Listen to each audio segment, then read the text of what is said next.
This is part 19, Lost Knowledge. The story elements of Tomb Raider and Indiana Jones are exciting because they represent endless possibilities in the quest for long-lost treasures and forgotten knowledge. And when I say forgotten knowledge, you can also substitute the word forbidden knowledge, right? Because these are temples that you're not supposed to go into. They're dangerous places. They're sacred places. And the locals dare not go in there because they know that that is forbidden knowledge, right? They're not allowed to go in there. So what exactly will be found in this sacred and mysterious temple lost in the middle of the jungle anyway, right? It's an exciting idea for us. In several respects, treasure hunting stories and quests for lost cities and forgotten technology come from the archetypal form of Adam and Eve from the Bible. Just like Adam and Eve are warned about taking from the tree of knowledge, Indy is warned of the perils he faces on his quest for wealth and knowledge. He hears stories about the cursed temple and all of the tragedies which befall those who dare trespass upon this sacred ground, and yet he chooses to take this risk anyway. In many versions of this type of story, the lost knowledge or hidden treasure is never to leave the magically sealed tomb, or else the outside world risks total annihilation. Of course, Indy is eager to take that risk, as his character is akin to the forbidden fruit story of Adam and Eve, as well as the Enlightenment of the 18th century. And that's something I'll touch on in the next slide, the part about the Enlightenment.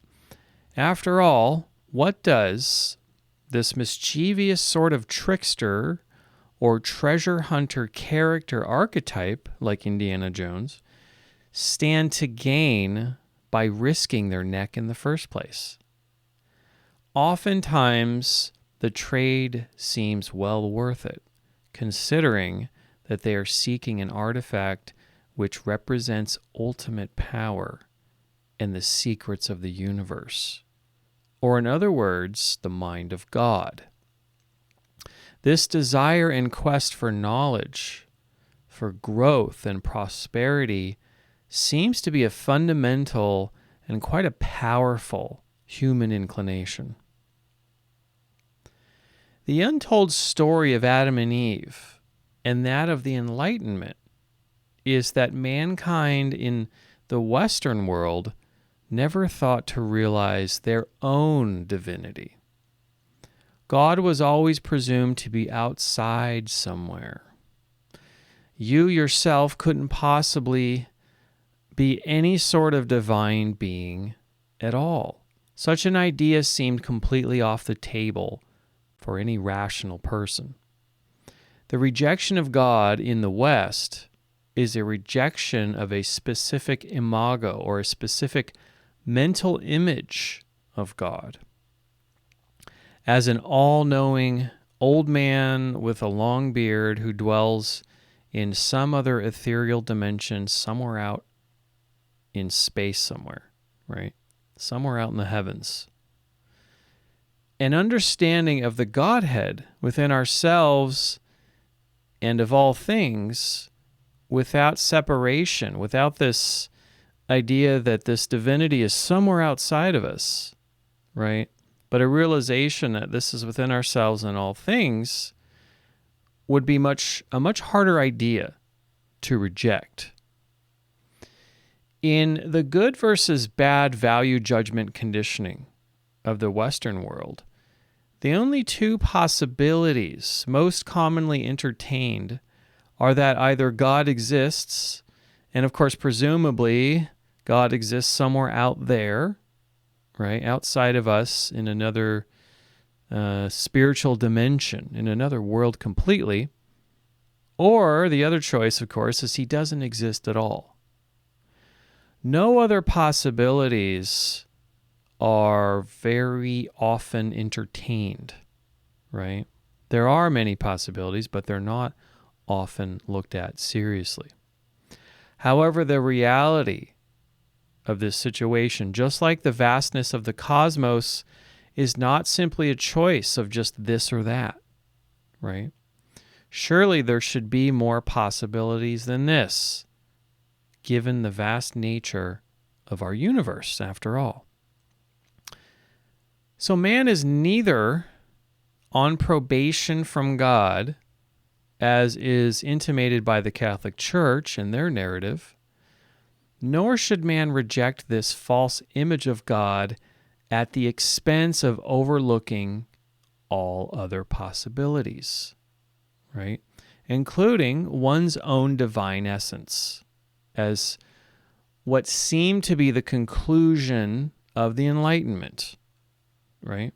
Or at least in a more general sense, that seemed to be the conclusion. Not for everyone, of course. There are mystics and spiritual seekers in every history, every period in human history. So humanity, especially in the West, and really I would say in the world in general, it has been occurring that humanity has lost touch with its divine nature.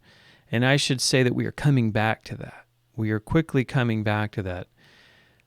Look around in the world today, and you can see it's very easy to tell that there's a deep disharmony which pervades much of our civilization, right?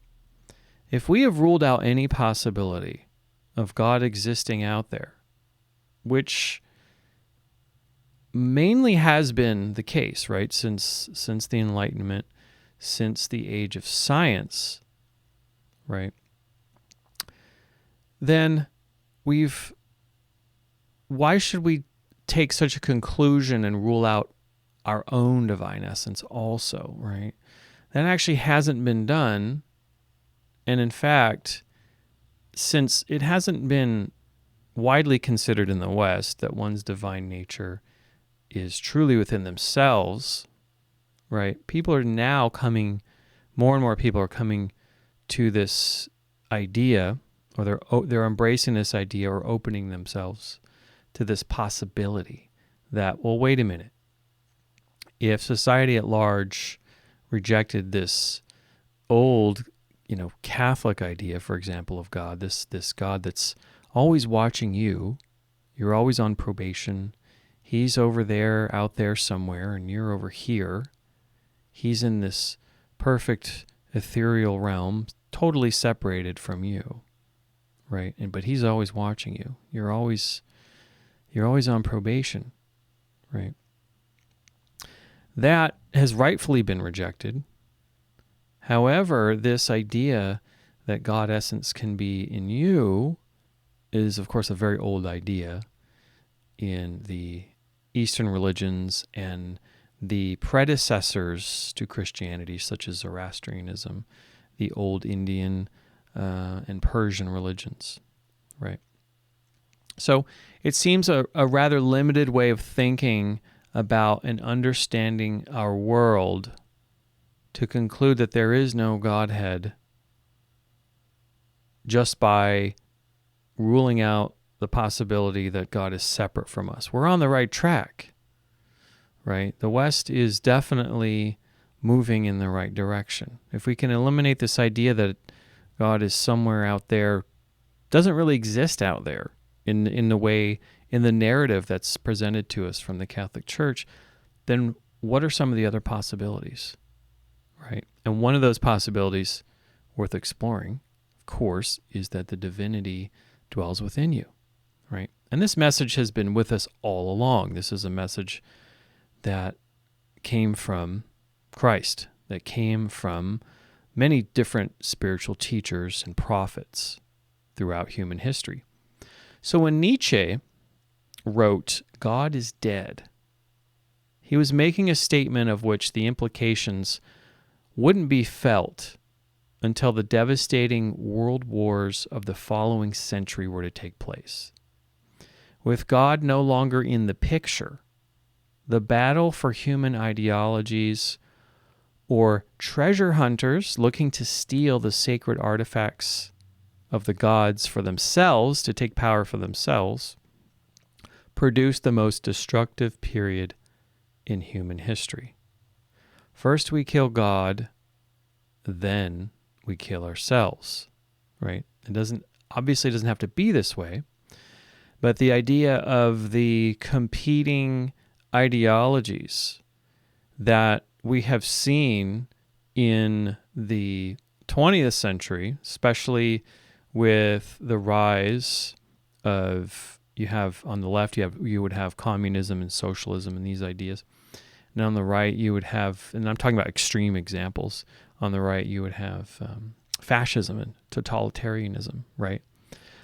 Such as the war of ideologies between the Third Reich and Soviet Russia, right? These are completely incompatible, opposing ideologies at the very extremes, right? And this politicizing of just about everything that we see today in the news, for example, is still the echoes of these competing ideologies, which are really a power vacuum of sorts that are competing with each other for dominance, that came about only after the wholesale, the widespread rejection of the idea of God that was presented to us classically through the narrative of Christianity, through the Catholic Church, for example.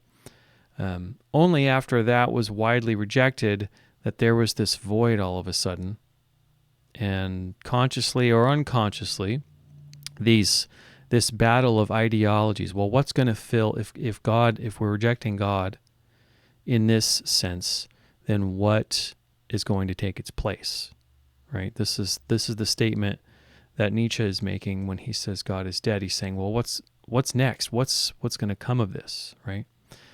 And so what the seeker hopes, of course, to bring to others, if you realize this as the seeker, if you realize that really the divinity within yourself it has always been there, right? That's been the message throughout, right? If you realize that message and you know that is the message of the esoteric traditions of antiquity that gave birth to religion in the first place, right? This is a realization that that's been known for a millennium, right? Then you can open yourself to this possibility, and that possibility can become our new reality, and we can then look at these competing ideologies of man and understand where these came from and why these are just terrible ideas, right?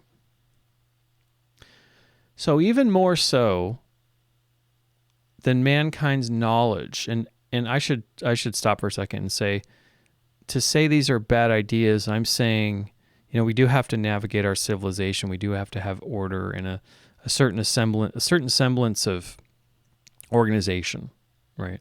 I'm saying these extreme ideologies are essentially just power grabs, right? That are trying to fill the vacuum left by this overall rejection of God, right? We still have to figure out how to live together, right? Just maybe not in the extremes. So even more so than mankind's knowledge of how we relate to the universe in which we live, the most accessible frontiers of hidden knowledge exist within ourselves, okay?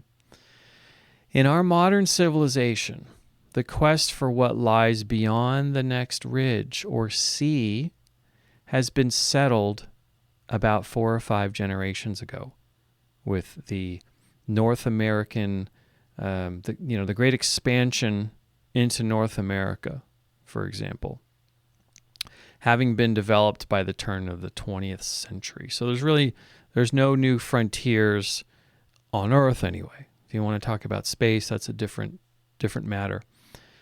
Even the oldest stories of humanity, such as those found in the Bible, were merely representations of this entrance to the cave, as it were. Okay?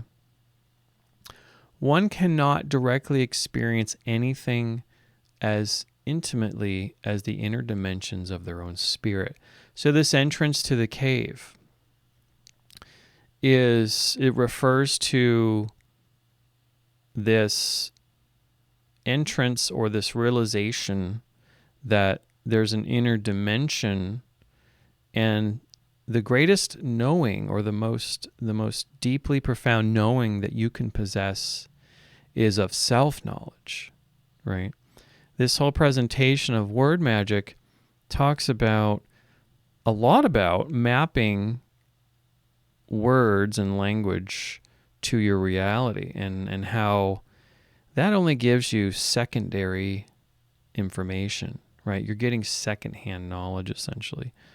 The only true first-hand knowledge comes from knowledge of the self. And so entering the cave, or going into the unconscious dimensions or occulted dimensions of the self, right, is where you can attain the